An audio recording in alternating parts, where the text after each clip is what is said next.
నమస్తే, మీ senior journalist జరంగల Krishnaiah.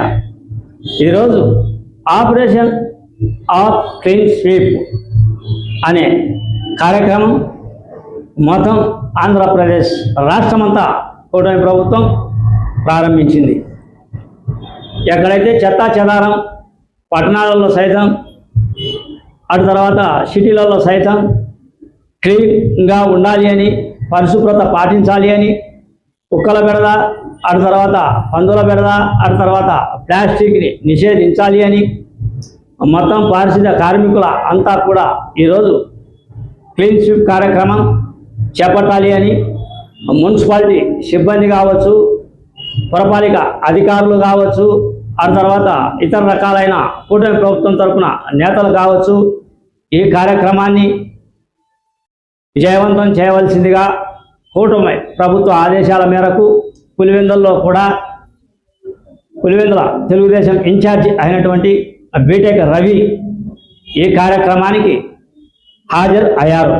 Pulivendula పట్టణంలో ఈ కార్యక్రమాన్ని జెండా ఊపి ఆయన విజయవంతంగా ఈ కార్యక్రమాన్ని చేయాలి అని, పారిశుద్ధ్య కార్మికులతో పాటు ప్రజలు కూడా సహాయ సహకారాలు అందిస్తే పట్టణంలో పరిశుభ్రత అనేది ఉంటుంది అని, ప్రజలు కూడా సహకరించాల్సిన బాధ్యత ఉంది అని బీటెక్ రవి మాట్లాడారు.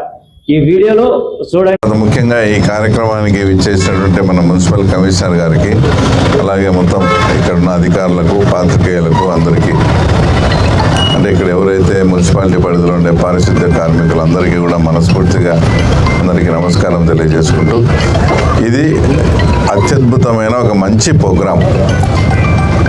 ఈ ప్రోగ్రాంను అంటే ముఖ్యంగా ఉద్దేశం ఏంటంటే, ఇంతమంది మేము వచ్చి ఇప్పుడు పనిచేసేది వాళ్ళు, ఈ కార్యక్రమానికి మేమందరం వచ్చి చేసాము ఏంటంటే, ఇది ప్రజల్లోకి పోయి ప్రజలకు కూడా ఒక మంచి అవగాహన రావాలా.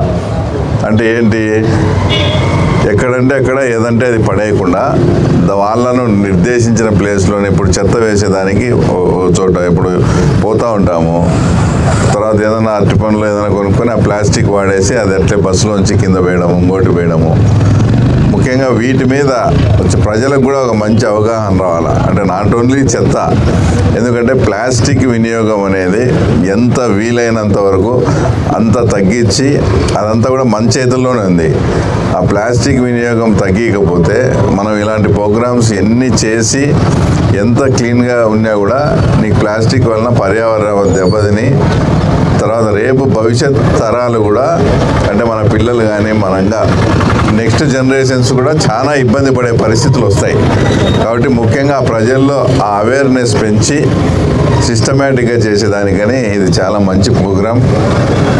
తర్వాత రాత్రి వేంపల్లిలో కూడా అక్కడ ఏం చేశారంటే, చాలా రోజుల నుంచి అక్కడ అధికారులు లేక బాగా చెత్త అంతా పేరిపోయిందని మేము కలెక్టర్ దృష్టికి తీసుకుపోయి మాట్లాడితే ఆయన స్పెషల్ డ్రైవ్ చేసి, అంటే మొత్తం దాదాపు 150 నుంచి 200 మందిని, అంటే మిగతా పంచాయతీల్లో పనిచేసే వాళ్ళని కూడా వేంపల్లిలో రాత్రికి రమ్మని వాళ్ళందరికీ కూడా కళ్యాణ మండపంలో భోజనాలన్నీ అరేంజ్ చేసి రాత్రి 9 నుంచి తెల్లవారుజామున 4 వరకు, అంటే ఎందుకంటే ఆ టైంలో ట్రాఫిక్ ఉండదు, తర్వాత జనాలు తిరగరు, షాపులన్నీ కూడా క్లోజ్ చేసి ఉంటాయి, అప్పుడైతే పని స్పీడ్గా జరుగుతుంది అని చెప్పేసి అన్ని 150 నుంచి 200 మందిని కూడా వేంపల్లిలో ఎన్ని వార్డులు ఉంటాయో అన్ని వార్డులకు కూడా సపరేట్ చేసి, ఈ వార్డుకు 15 మంది, ఆ వార్డుకు 15 మంది అని సపరేట్ చేసి, సపరేట్ చేసి వాళ్ళందరితో కూడా తెల్లవారుజామున 3 వరకు కూడా పని చేయించడం జరిగింది. దాదాపు 75% మెయిన్ రోడ్స్ ఎక్కడైతే వేంపల్లిలో బాగా ఇబ్బందిగా ఉండేదంతా కూడా రాత్రి కూడా అంతా క్లీన్ చేయడం జరిగింది. ఈ ప్రోగ్రాము జూన్ 22 వరకు ఉందని చెప్తున్నారు. మన పులివెందులలో ఉండే మున్సిపాలిటీకి సంబంధించిన ఎవరైతే మీరంతా ఉద్యోగులు ఉన్నారో, ఫస్ట్ ఎక్కడైతే చాలా డర్టీగా ఉందో ఆ ప్లేసులు ప్రియారిటీగా తీసుకొని వాటినన్నిటిని కూడా క్లీన్ చేద్దాం. తర్వాత ఇంకా 22వ తేదీకి కూడా మన పులివెందుల మున్సిపాలిటీలో ఎక్కడైతే చెత్త ఉందో అదంతా కూడా ఈ క్లీన్ స్వీప్ ప్రోగ్రాం ద్వారా అది కంప్లీట్ కాకపోతే వేంపల్లిలో స్పెషల్ డ్రైవ్ చేసినట్టు తర్వాత ఒకరోజు పులిందల్లో కూడా స్పెషల్ డ్రైవ్ చేసి అక్కడైతే ఎలా చేసాము, అక్కడ ఒక నైటే కావాలంటే 200-300 మందిని ఇతర ప్రాంతాల నుంచి రప్పించి ఒకరోజు స్పెషల్ ఫోకస్ చేస్తే తర్వాత మన పులివెందుల పురపాలక సంఘం అనేది ఎక్కడా చెత్త లేకుండా క్లీన్గా నీట్గా ఒక మంచి మున్సిపాలిటీగా తయారయ్యేందుకు తర్వాత మీ అందరి సహకారం తప్పకుండా కావాలి. ఇప్పుడు ఈరోజు ఈ ప్రోగ్రాం ఏదైతే మొదలు పెట్టామో అది జూన్ 22 వరకు ముందు ప్రియారిటీగా ఉండేది తీసుకోండి సార్. ఎక్కడ ఎక్కువ చెత్త ఉందో అక్కడ తీసుకోండి. తర్వాత మీకు అంతకుముందు కూడా చెప్పాం, ఇక్కడ పులివెందులలో ఈ మధ్య సుప్రీంకోర్టు కూడా ఒక ఆర్డర్ ఇచ్చింది, అంటే కుక్కల విషయంలో సుప్రీంకోర్టు కూడా ఆర్డర్ ఇచ్చింది. అలాగే పులివెందులలో కుక్కలతో పాటు తర్వాత పందుల సమస్య, తర్వాత కొన్ని ఆవుల సమస్య కూడా ఉంది.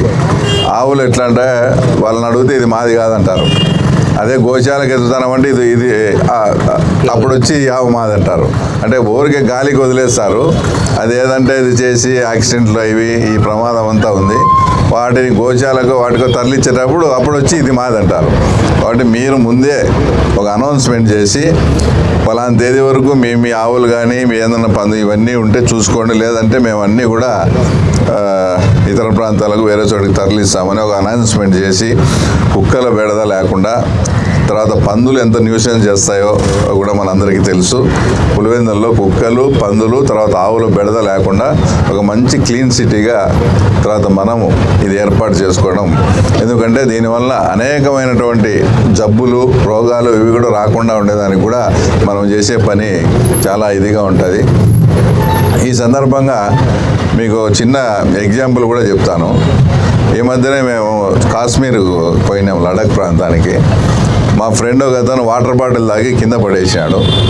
వెనకలు వచ్చే ఆ ప్రాంతానికి చెందిన క్యాబ్ డ్రైవర్ వచ్చి ఆ వాటర్ బాటిల్ తీసుకొని మళ్ళీ మన చేతికి ఇచ్చి, మీరు ఎక్కడంటే ఎక్కడ ప్లాస్టిక్ వాడకూడదు, వాడినా కూడా ఇట్లా ఎక్కడంటే అక్కడ వేయకూడదు.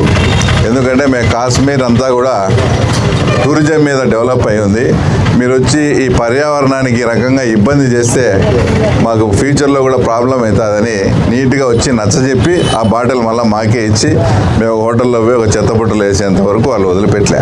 అంటే అక్కడ ప్రజల్లో ఇంత అవేర్నెస్, ఇంత జాగ్రత్తగా వాళ్ళు ఉండి వాళ్ళ రాష్ట్రాన్ని వాళ్ళు పర్యాటక రంగాన్ని డెవలప్ చేసుకుంటూ ఉన్నారు. కాబట్టి మనము కూడా అలాంటి పరిస్థితి వచ్చి ప్రజల్లో అందరికీ కానీ ఈ ప్లాస్టిక్ వాడకం మీద వీటి మీద కానీ అవగాహన పెంచి ఈ రకంగా చేసుకోకపోతే భావితరాలకు కూడా ముప్పు వస్తుంది. ఇప్పుడు ఏదైతే ఆవుల గురించి మాట్లాడుతున్నాం, అది ప్లాస్టిక్ తిని వచ్చి చనిపోయిన సందర్భాలు చాలా కూడా ఉన్నాయి. అంత డేంజరస్. కాబట్టి మీ ద్వారా పులివెందుల ప్రజలకు కూడా కోరేది ఏంటంటే ప్లాస్టిక్ వాడకాన్ని 100% చేయండి. దానివల్ల మన భావితరాలకు కూడా ముందు వస్తాయని భావిస్తూ ఈ ప్రోగ్రాంలో 22 వరకు కంప్లీట్ కాకపోతే ఓ రోజు కలెక్టర్ గారి దృష్టికి తీసుకుపోయి స్పెషల్ డ్రైవ్ పెట్టి ఒకటే రోజే ఏదైతే మిగిలిన ప్రాంతాలు ఉన్నాయో వాటిని మనం స్వచ్ఛంగా పెట్టేట్టుగా మీ అందరి సహకారం ఉంటే చేస్తాం. ఈ విధంగా మంచి అవకాశం ఇచ్చేందుకు అందరికీ థ్యాంక్స్ చెప్తాం.